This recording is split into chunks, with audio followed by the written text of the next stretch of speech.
Interessante iniziativa fatta dalla parrocchia San Leonardo di Montallegro, ideata dal parroco Don Domenico Mangione, dove in quest'anno di pandemia e nell'impossibilità di allestire lo storico presepe vivente negli spazi esterni del centro giovanile Immacolata, ha omaggiato i promotori e i visitatori dell'iniziativa con un video di un presepe particolare, una stilizzazione della Sacra Famiglia dentro la capanna di Betlemme sormontata dalla stella cometa, tutto usando abilmente il fuoco sul pavimento, ottenendo degli effetti scenici dall'alto attraverso la visuale di un drone, con lo straordinario contributo dell'animatore di festa, il Master Pasticcione, e di diversi fedeli della parrocchia.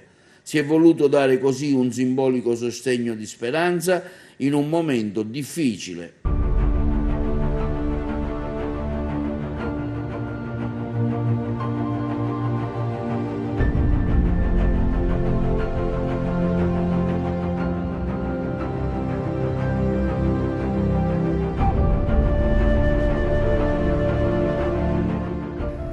Questo è l'ingresso del centro giovanile Immacolata della parrocchia San Leonardo di Montallegro, la nostra parrocchia. Qui negli anni migliaia di visitatori hanno visto una piccola Betlemme ricrearsi ad opera di meravigliose persone che hanno saputo lavorare, dedicandosi nell'artigianato e nelle mille maestranze a ricreare un ambiente di accoglienza, di fede e di promozione del territorio con le mille pietanze.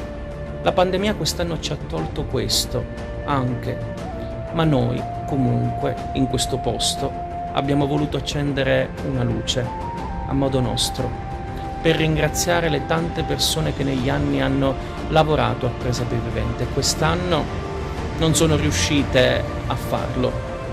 Lo faremo l'anno prossimo. Nel frattempo, dedichiamo questo spettacolo a loro e a voi tutti. Buona visione.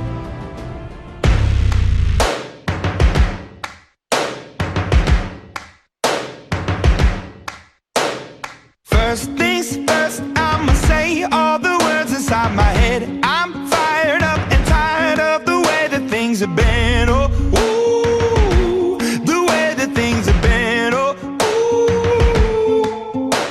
Second thing, second, don't you tell me what you think that I can be. I'm the one at the sail, I'm the master of my sea. Oh, ooh, the master of my sea. Oh,